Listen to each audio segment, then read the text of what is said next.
Olá, muito bom dia para você que acordou bem cedinho para acompanhar o Manhã no Ar. Segunda-feira de Carnaval, 27 de fevereiro de 2017. Confira os destaques do programa de hoje.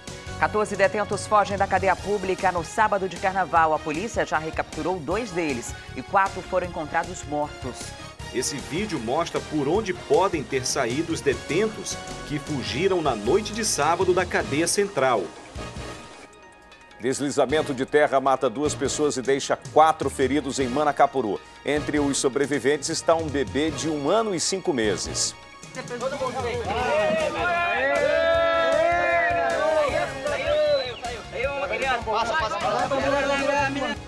E ainda, andar de ônibus já está mais caro em Manaus. A tarifa de R$ 3,80 começou a valer nesse fim de semana. Você sabia que se o cobrador não tiver o troco da passagem, o usuário pode fazer a viagem de graça? E tem Carnaval, Reino Unido da Liberdade vence o estandarte do povo. A TV A Crítica transmite hoje, ao vivo, com exclusividade, a apuração do Carnaval de Manaus. Quem será a campeã de 2017? Isso e muito mais a partir de agora. Manhã no Ar, o seu dia começa aqui.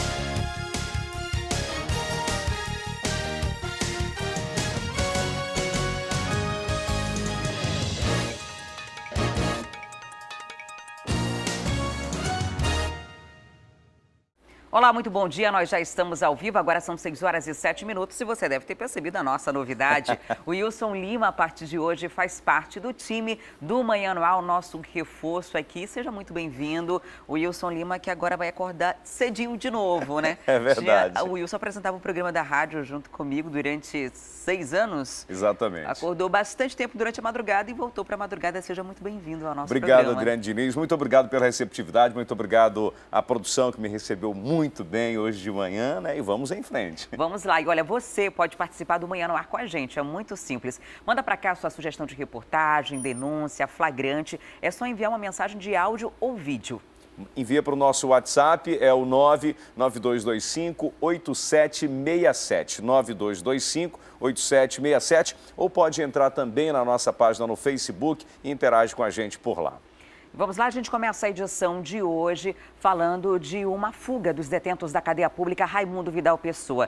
Em pleno sábado de Carnaval, 14 presidiários fugiram pelo forro do prédio. A polícia conseguiu recapturar 2 deles na manhã de domingo.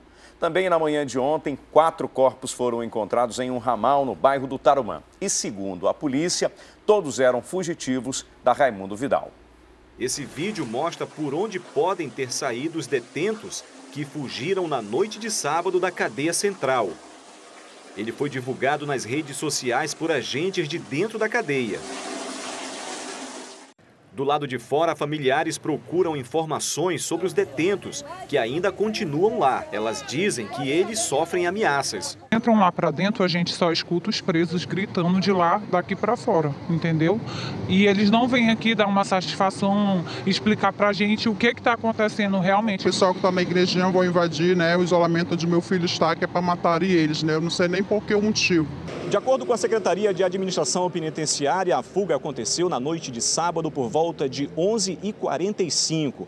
2 deles já foram recapturados. No domingo pela manhã, 4 dos que estavam na lista divulgada pela SEAP foram encontrados mortos no ramal do Tabosa, localizado no Tarumã, zona oeste de Manaus. São eles Cláudio Omar Ribeiro de Sá, Douglas da Silva Costa, Edgar de Souza Ribeiro e Breno de Jesus. Segundo a Delegacia Especializada em Homicídios e Sequestros, os corpos apresentavam marcas de tiros na região da cabeça e costas. No IML, familiares procuravam notícias sobre as vítimas. Tá sem camisa, jogado, entendeu? Sem camisa, já apareceu no mato com camisa. Eles têm outra foto, todos são aguentados, já tem outras fotos limpas. Então, o que pode jogar assim nisso aí? Que eles brincaram com eles, entendeu? Tem uma coisa errada aí. Uma pessoa tá perto de sair, ele vai fugir porque... A única coisa que a gente ficou sabendo é que ele falou que tinha sido batido martelo, fechado com o pessoal, próprios policiais, que o pessoal tinha fechado com eles para matar todos os que estão lá dentro. A SEAP divulgou os nomes dos foragidos. São eles: Alessandro de Souza Reis, Arlisson Matos Pereira, Elivaldo da Silva da Costa, Jamilton Monteiro da Frota, Johnny dos Remédios Martins, José Augusto da Rocha Júnior, Leonardo Elias, Paulo Guilherme Carvalho da Silva. A cadeia pública Desembargador Raimundo Vidal Pessoa foi desativada em outubro do ano passado, após os massacres nos presídios no dia 1º de janeiro desse ano.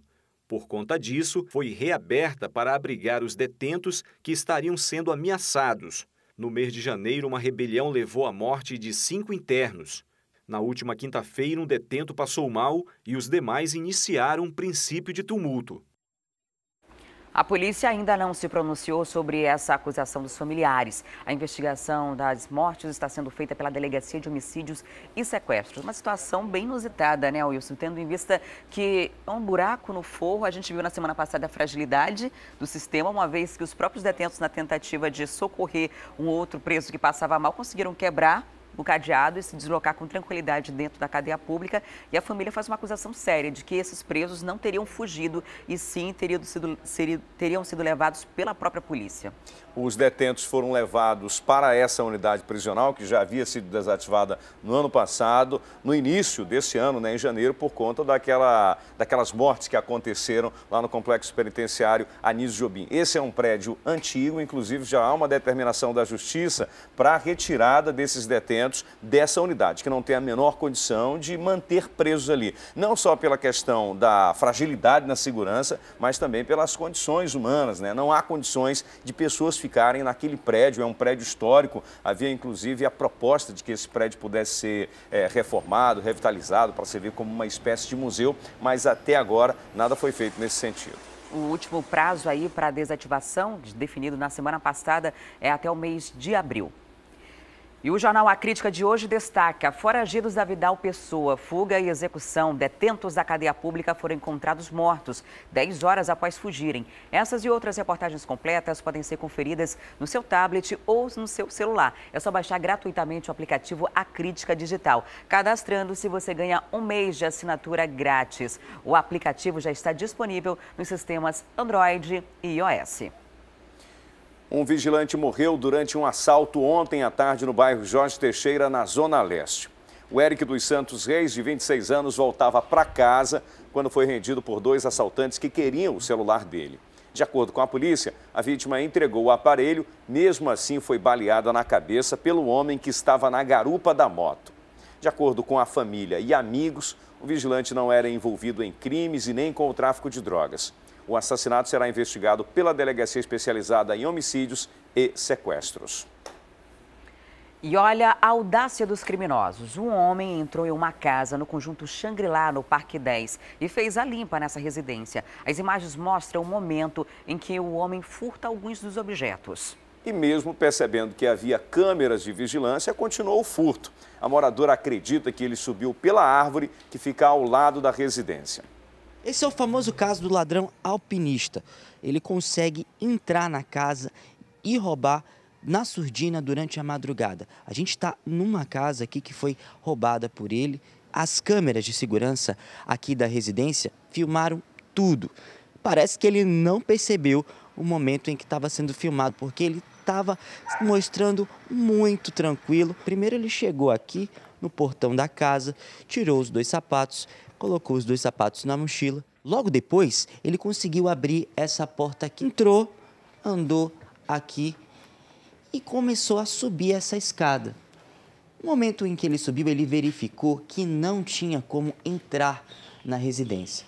Foi então que ele desceu. Veio até aqui a esse portão. Durante a noite, claro, ele fica trancado. Então, ele tentou uma outra opção. Subiu novamente a escada para ver se tinha algum tipo de opção para poder entrar na casa e roubar os objetos. Ele viu esse telhado aí e ali atrás uma azeitoneira. Ele viu a oportunidade. Foi pelo telhado mesmo que ele conseguiu aqui, ó, se grudar na árvore e conseguiu ir até a parte de baixo, onde fica a cozinha externa aqui da casa. Bem, ele entra na nossa casa por volta das 10 para as 3 da manhã, então ele levou uma televisão, procurou outras coisas, não conseguiu, foi na lavanderia, levou roupas, sapatos e saiu pela lateral da casa, né? A hora que ele desce, ele some com a TV, acena para alguém na rua e depois some novamente. Quando ele desceu aqui, ele começou a fazer a festa. Aqui é uma cozinha grande, com móveis, uma televisão. Essa TV aqui que você está vendo a reportagem é outra televisão já que a família colocou no lugar. Porque a televisão mesmo estava aqui nessa cantoneira aqui, estava aqui presa nesse, como se fosse um suporte. E aí ele conseguiu tirar essa televisão, carregou a TV até ali, essa parte, ó, da lavanderia da casa. Sabe o que ele fez também? Começou a escolher algumas roupas para poder roubar. Pegou as roupas, colocou as roupas dentro da mochila, viu por aqui e conseguiu fugir com essa TV, ó, por esse corredor. Então, assim, realmente nós estamos precisando de segurança. Aqui não é a primeira casa que é assaltada aqui nesse bairro. Então, o que eu vou ter que fazer? Vou ter que colocar mais grade na minha casa e ficar presa para os ladrões ficarem soltos, né? E em Manacapuru, um deslizamento de terra soterrou 2 casas. 4 pessoas foram resgatadas com vida e 2 pessoas morreram. O Erison Araújo tem as informações. O deslizamento de terra aconteceu aqui neste ponto, conhecido como Baixada Fluminense, no bairro de Terra Preta. De acordo com o Corpo de Bombeiros, era por volta de 11 horas da noite, quando o barranco desceu, atingindo 2 casas. O deslizamento de terra soterrou 6 pessoas que dormiam em uma das casas que foi levada pelo barranco. Equipes do Corpo de Bombeiros e vizinhos atuaram no resgate das vítimas. O cenário que nós nos deparamos foi terra total em cima das vítimas, né? Que quando a guarnição de serviço chegou ao local, a mãe estava com terra até a cintura e ela estava abraçada com o filho. Etelvina Vieira, de 37 anos, Sandra Vieira, de 18 anos, Emily Vitória Vieira, de 3 anos e Vitor Lucas Braga, de 1 ano e 5 meses, foram resgatados com vida. Este vídeo mostra o momento do resgate do pequeno Vitor Lucas.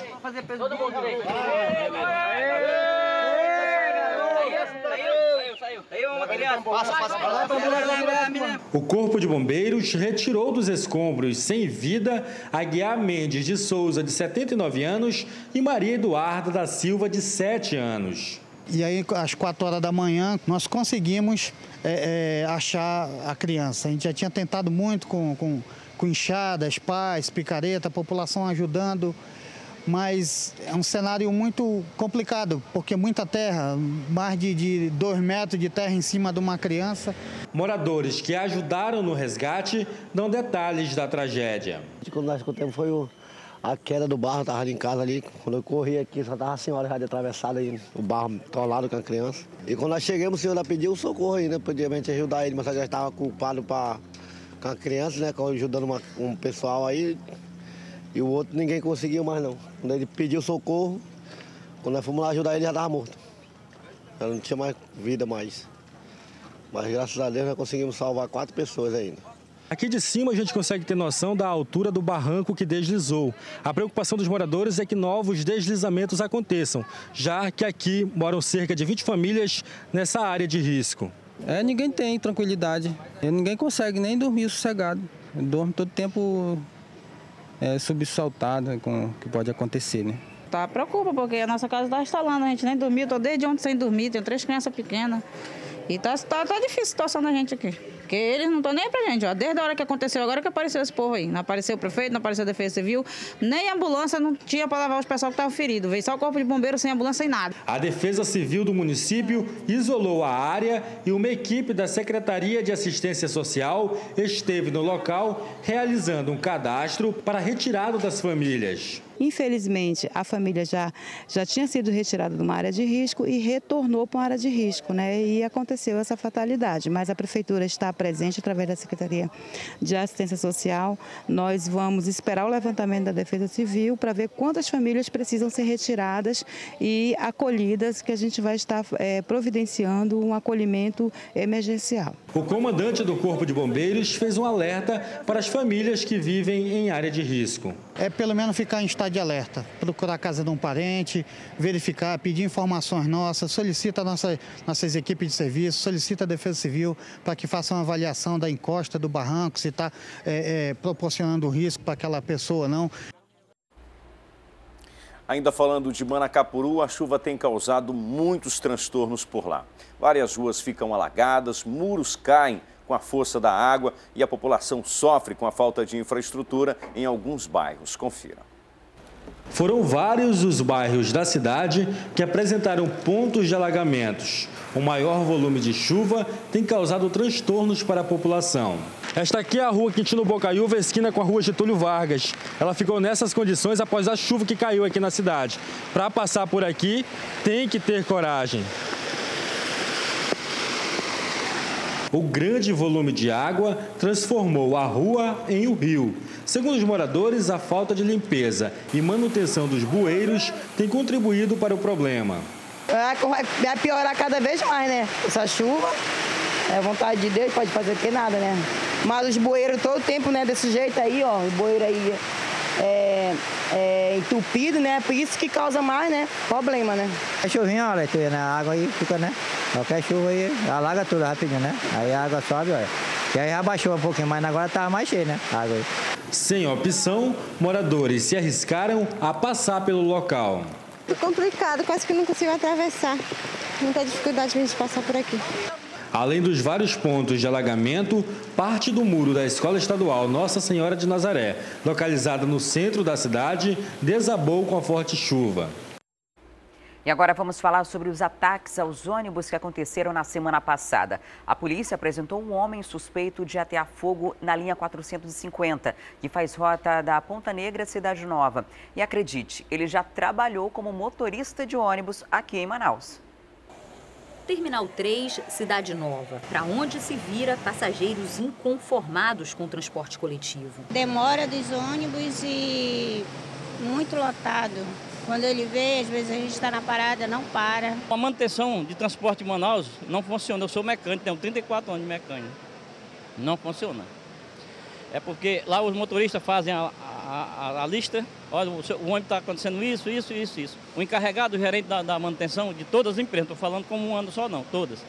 Não, vai que não tem transporte para substituí-lo. O ônibus tem que rodar assim mesmo? Tem que rodar assim mesmo. Principalmente quando está lotado, né? Quando é muita gente, nunca sabe quem está por perto, aquela pessoa pode estar de olho assim na pessoa, qualquer momento pode roubar, né? E a pessoa não perceber, né? A gente se sente inseguro por isso, né? Anderson já foi assaltado dentro de um ônibus. Ele conta que desde lá não carrega mais nada de valor. Não ando mais com smartphone, ando com pouco dinheiro, ando só com a passagem do ônibus mesmo.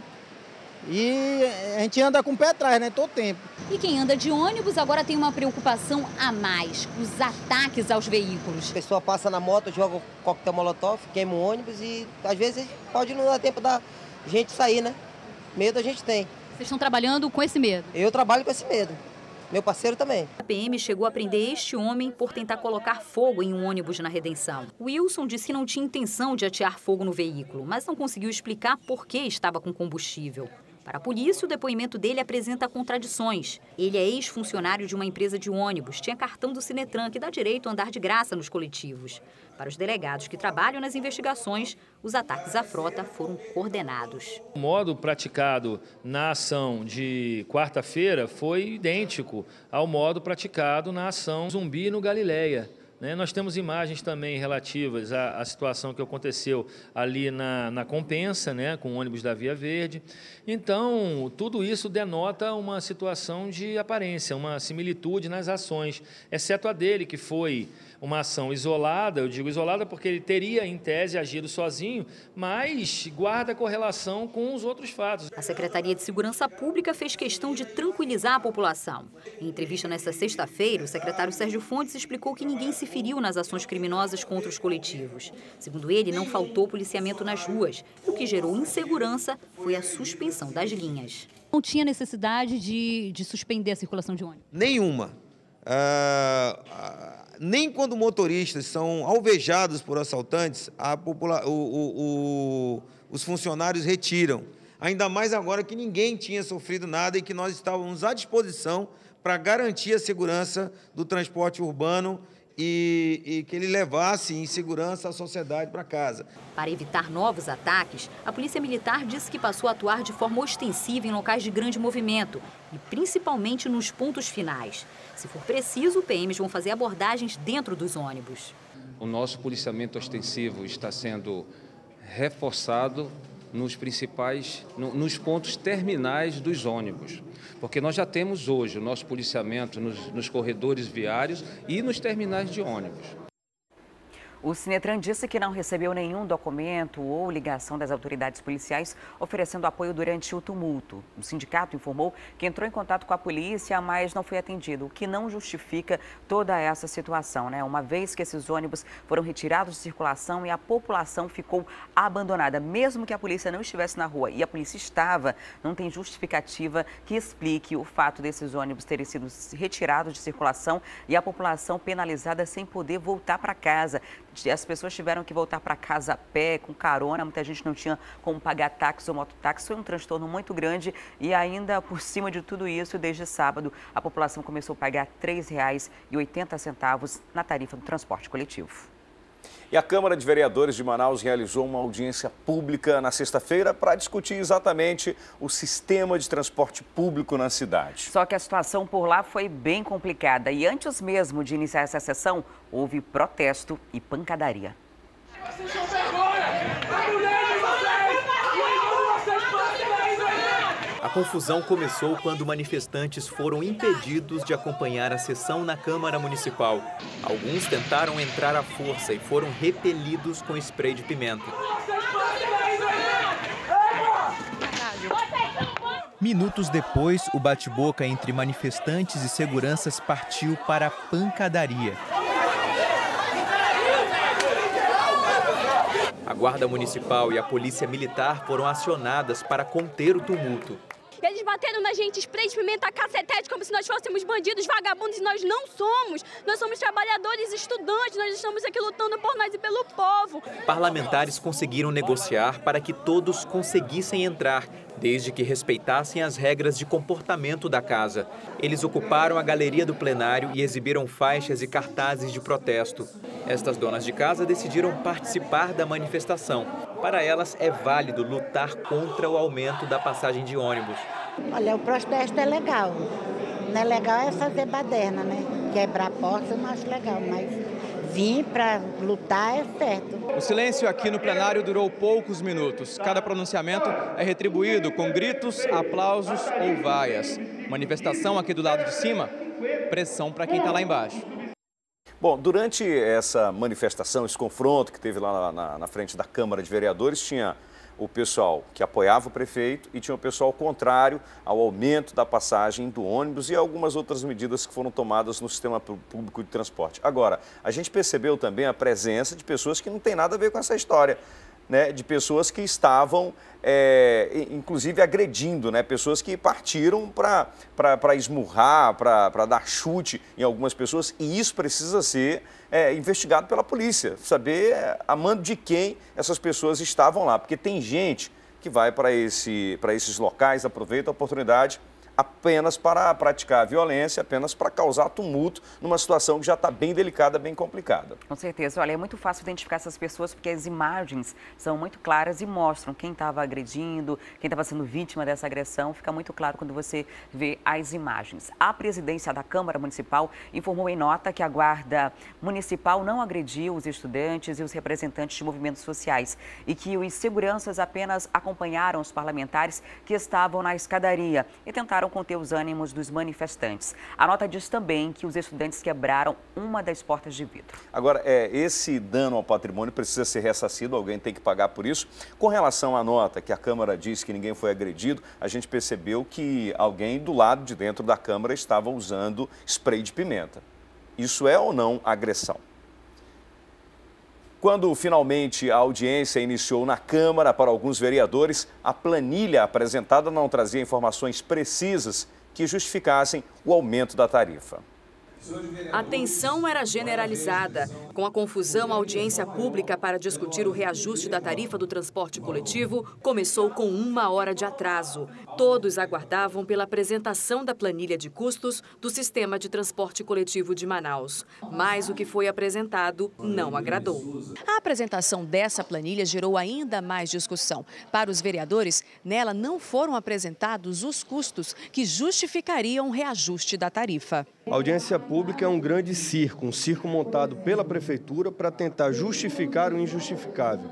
As empresas de transporte coletivo, elas não conseguem comprovar, por exemplo, que o valor que elas gastam em combustível é o mesmo que está registrado na Cefaz como comprado no ano anterior, que o valor que elas gastam com funcionalismo é o mesmo que está registrado no INSS. Esses dois itens, eles correspondem a mais de 80% da planilha e eles são frágeis demais. Para enganar a população.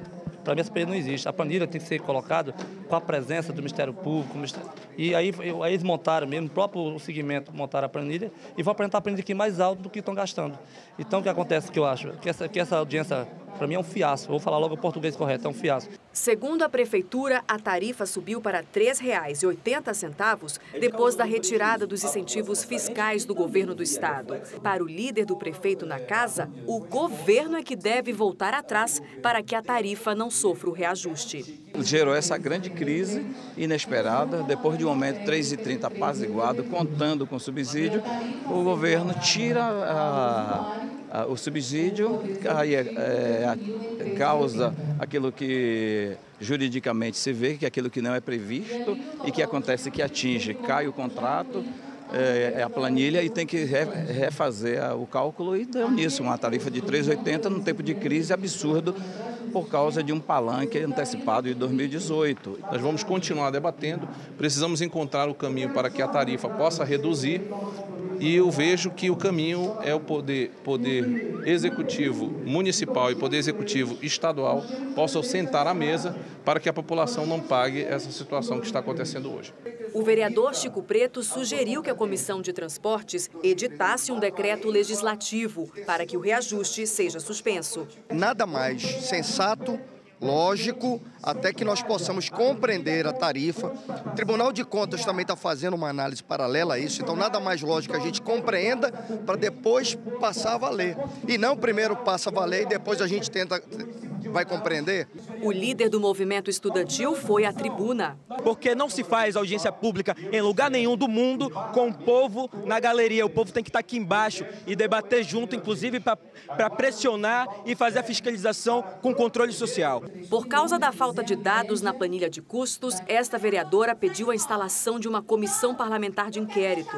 Então hoje, quem manda aqui é as empresas, mas não vai mandar porque eu peço que os colegas que são a favor do povo assinem a CPI do transporte público.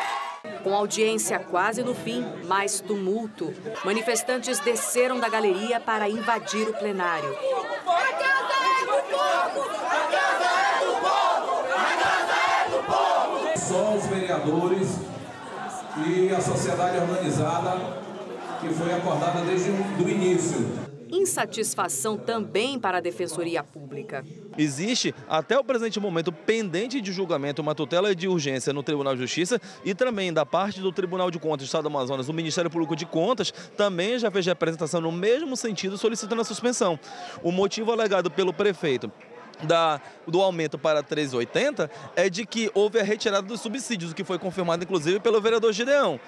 Se isso está acontecendo, o que deveria ser esclarecido aqui é que percentuais foram esses que implicaram nesses subsídios, coisa que não foi esclarecido. O superintendente da SMTU, Aldo Albuquerque, defendeu a planilha apresentada pelo órgão e o cálculo do valor da tarifa. Para ele, houve sim a abertura da caixa preta do sistema. Todos os dados são concretos, nada é aleatório. Todas as informações contidas ali, elas são embasadas. Isso é um método utilizado em todo o país. Esse método contempla notas fiscais reais, documentos comprobatórios e nada foge da realidade. Ou seja, algo feito em todo o país com grande legalidade e eu acho que a transparência é total.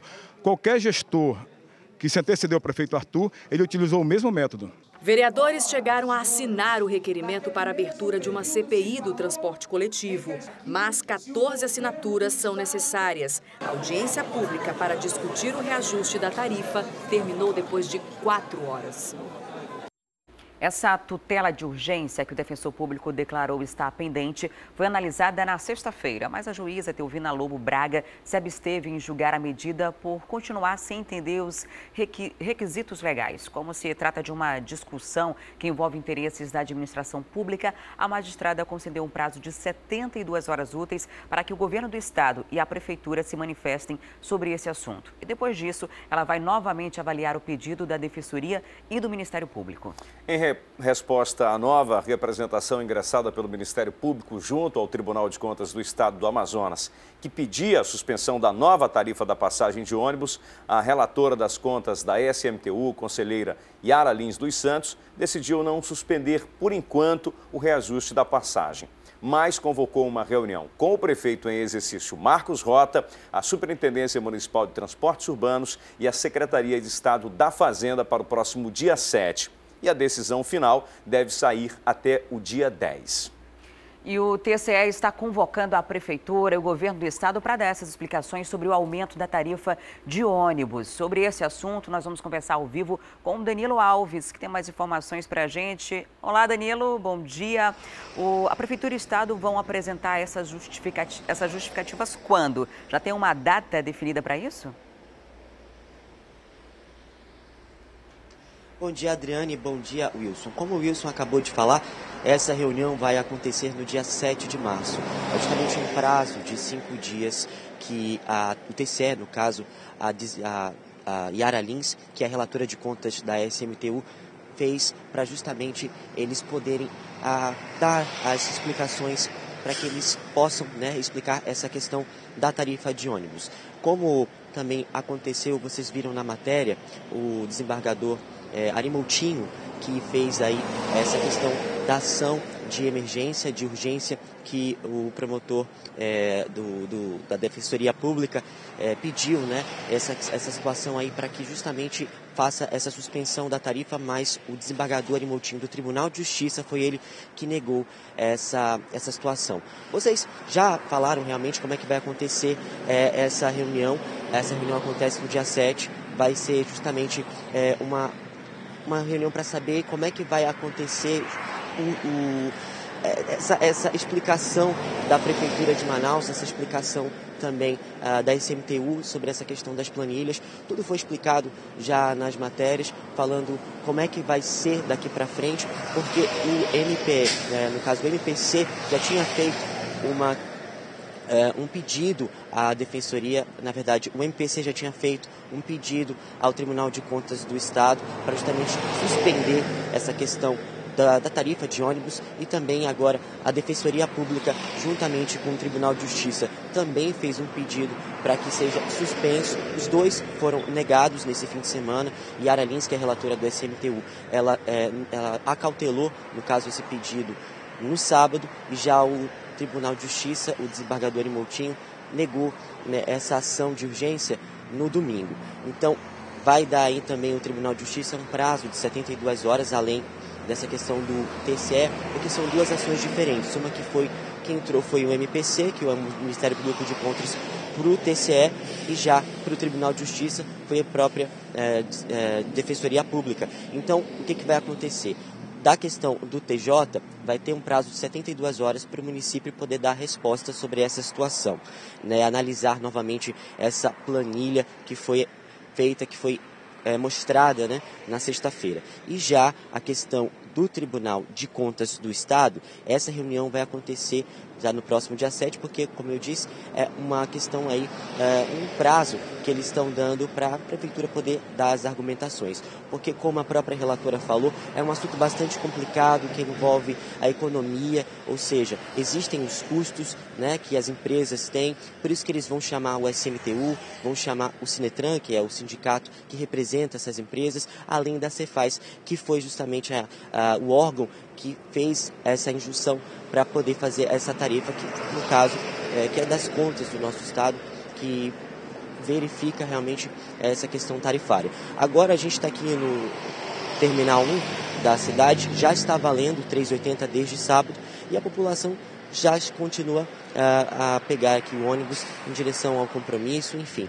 A gente espera que essa reunião aconteça e que essas respostas sejam realmente feitas para a população. Adriane, Wilson. É isso de fato que a gente espera. Agora, Danilo, eu queria saber como que está a repercussão desse 3,80, né? Começou a valer no sábado, como tinha essa medida da Justiça, o Ministério Público, o PROCON, várias pessoas tentando impedir, vários órgãos tentando impedir um reajuste. As pessoas acabaram sendo surpreendidas, estavam preparadas para pagar esse 3,80, estão tendo troco.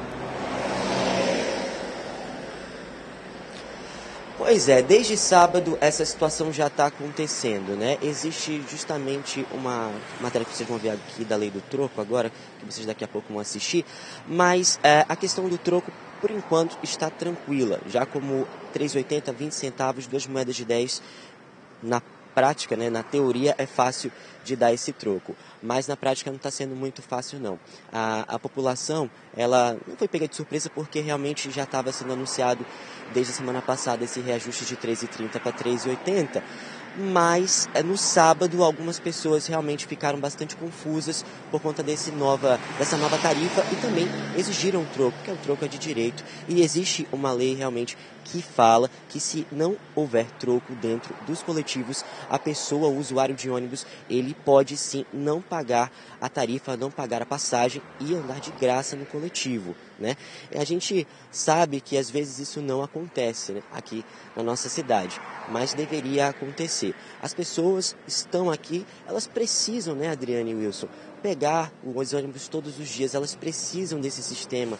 Você vê aí, na semana passada, um recolhimento, né, de toda a frota. Olha o que foi que aconteceu. Então, agora, justamente dessa questão de 3,30 para 3,80, eles precisam se acostumar, a população precisa se acostumar a pagar esse preço. A gente sabe que vai ser questionado, os órgãos da Defesa do Consumidor já questionaram tanto a Defensoria Pública quanto o Tribunal de Justiça do Amazonas, no caso o Ministério Público de Contas, né, para representar para o Tribunal de Contas do Estado. Enfim, a gente espera que essas respostas continuem, cheguem até a população que está aí pagando esse preço, né, essa tarifa de 3,80 sem nem saber o porquê, né? Adriane, Wilson. Muito obrigado, Danilo. Agora, Adriane Diniz, com relação a essa história do valor de R$ 3,80, muita coisa ainda precisa ser explicada. Bastante. Primeiro, a Prefeitura está alegando que teve que aumentar para R$ 3,80 esse valor porque o governo retirou os subsídios. O governo deu uma entrevista, o governador José Mello, inclusive também o secretário de Fazenda, dizendo que o valor do subsídio retirado corresponde a 12 centavos da tarifa. A tarifa técnica antes era R$ 3,55. O cidadão pagava R$ 3,30 na catraca, né? Porque havia o subsídio e tal. Se a tarifa técnica era R$ 3,55 mais 12 centavos que o governo retirou, dá quanto? Você que é boa de matemática? Estava R$ 3,55, passa mais os 2,667. R$ 3,67. Né? E como é que chegou-se a essa tarifa de R$ 3,80? Sabe como chegou, Wilson? Porque o prefeito, ele não só culpa o governador, mas como ele tirou a parte dele.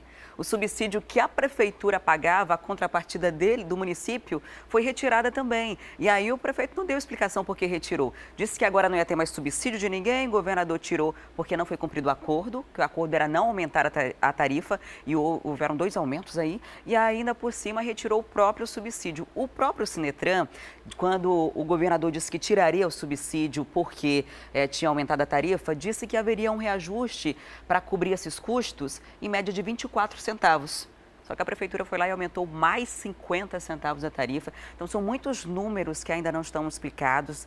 Essa planilha que não é apresentada, e a gente cobra a planilha porque é lá que deveria conter todas as informações do que realmente o trabalhador paga para pegar o transporte coletivo. E essa planilha não chega. O Tribunal de Contas, que agora está acionando mais uma vez a prefeitura, já cobrou.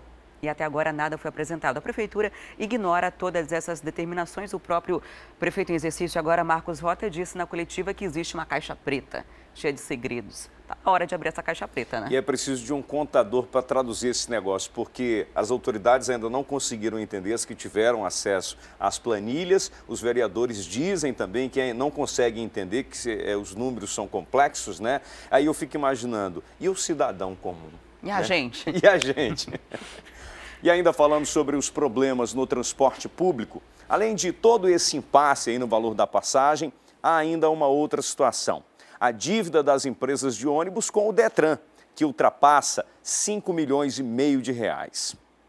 De acordo com o Detran, a dívida das empresas de transporte coletivo já ultrapassa 6 milhões de reais. O Sinetran diz que não reconhece esse valor. Não, então, são tributos, IPVA e o ICMS do diesel. Ambos eram isentos no ano passado. E agora o governo resolveu lançar isso e cobrar isso, né? As empresas não foram remuneradas em planilha para pagar isso. Mas o diretor do Detran explica que os débitos cobrados não se referem ao IPVA e nem ao ICMS, que eram subsidiados, e sim a outros tributos. Então, o que nós estamos cobrando, na realidade, é a taxa de licenciamento do Detran, o seguro DPVAT e também as multas. Nós não estamos cobrando IPVA. Tanto é que, ano passado, eles vieram, e eu tenho esse documento aqui no nosso jurídico, recebi um documento do Sinetran, eles pedindo para nós parcelarmos o valor dos débitos que eles tinham junto ao Detran. Outra irregularidade é com relação aos ônibus. Atualmente, 185 veículos já deveriam ter sido apreendidos. E o Departamento de Trânsito só não executou a ordem da Justiça para não reduzir a frota e prejudicar ainda mais a população. Quase 20% da frota está com um bloqueio de circulação. Não poderia nem estar circulando na cidade de Manaus. Fora, todo o restante da frota está alienado. Não existe um ônibus que pertença a uma empresa. Todos pertencem a um banco ou uma financeira, porque todos estão com alienação fiduciária. Ainda sobre a cobrança da dívida, o diretor do Detran informou que vai acionar o Sinetran na Justiça e os débitos vão para a dívida ativa do Estado.